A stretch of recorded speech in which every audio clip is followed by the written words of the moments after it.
नमस्कार दोस्तों, मैं हूँ विभा पांडे और आप सभी का स्वागत करती हूँ आज की इस वीडियो में। तो आज की इस वीडियो में हम जानेंगे कि धनतेरस के शुभ अवसर पे हमें क्या क्या खरीदना चाहिए, कौन कौन सी वो महत्वपूर्ण चीज़ें हैं जिसको खरीदने से माँ लक्ष्मी प्रसन्न होती हैं।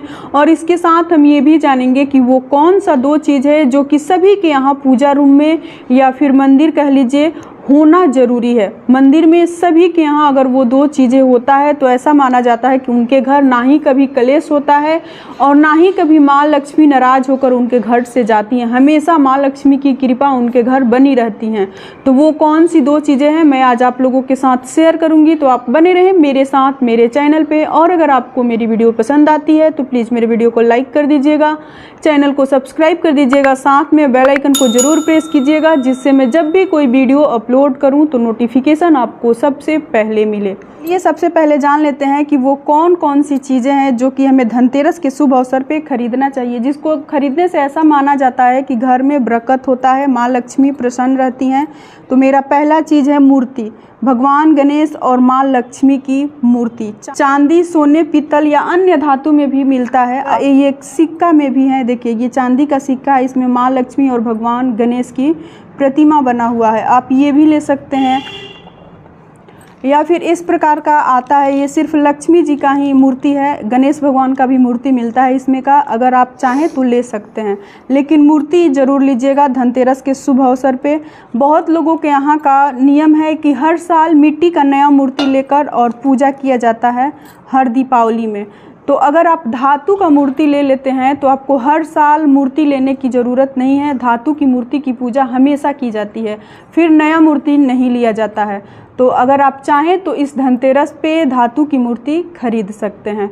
तो ये रहा पहला। और दूसरा है श्रीयंत्र, जो कि माँ लक्ष्मी को बहुत प्रिय है। ऐसा माना जाता है कि जहाँ श्रीयंत्र होता है वहाँ माँ लक्ष्मी हमेशा वास करती हैं, कभी भी उस घर से माँ लक्ष्मी जो है जाती नहीं है।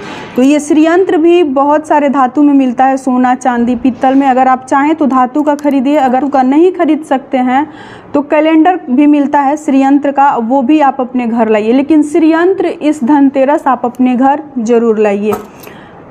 तीसरा चीज़ है शंख।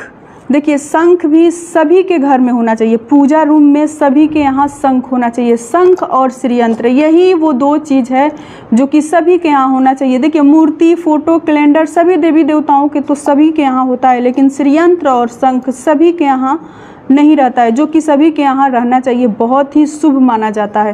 शंख जो है हमारा शांति का प्रतीक होता है, जहाँ शंख रहता है वहाँ ऐसा माना जाता है कि उस घर में कभी कलेश नहीं होता है, और जिस घर में कभी कलेश ना हो वहाँ तो माँ लक्ष्मी हमेशा ही वास करती हैं।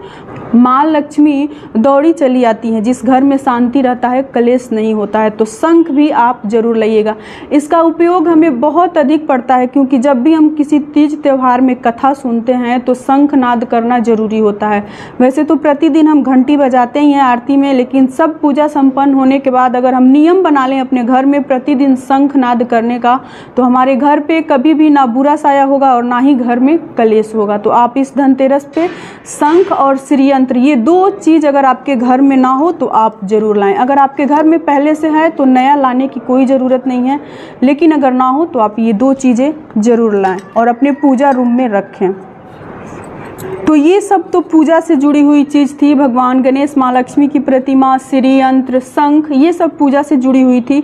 लेकिन कुछ घरेलू चीज़ें जो कि बहुत ही मामूली चीज़ है लेकिन बहुत ही कीमती चीज़ है, उसकी वैल्यू बहुत अधिक होती है। धनतेरस के शुभ अवसर पे खरीदना होता है, हमारे लिए शुभ होता है। तो वो कौन कौन सी चीज़ें हैं? तो पहला चीज़ है देखिए धनिया, जो कि धन का प्रतीक होता है। ये धनिया किसी बहन बेटी को भी नहीं दिया जाता है। ऐसा माना जाता है कि धनिया देने से मैके का सारा धन बेटी के ससुराल चला जाता है। किसी को भी हाथ से ऐसे उठाकर धनिया नहीं देना चाहिए।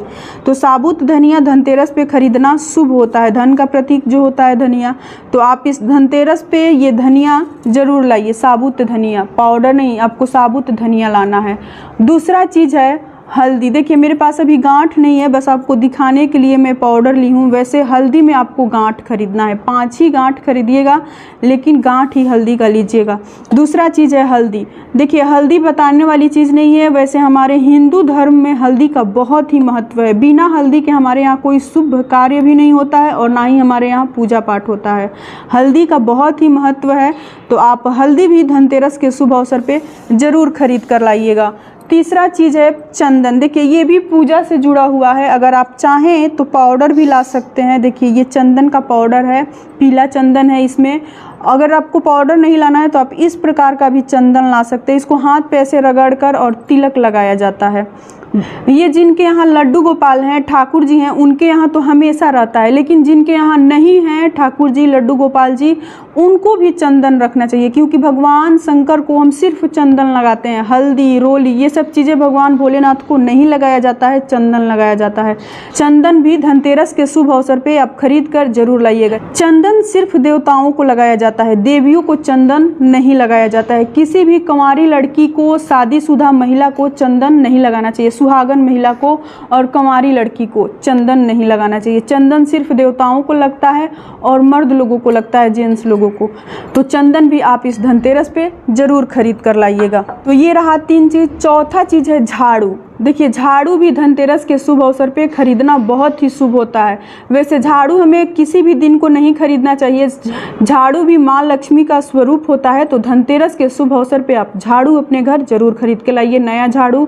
अगर नया झाड़ू आपको ऐसे कभी खरीदना हो तो आप कृष्ण पक्ष में शनिवार के दिन झाड़ू खरीदिएगा। बहुत ही शुभ दिन होता है शनिवार का दिन झाड़ू खरीदने के लिए, नया झाड़ू।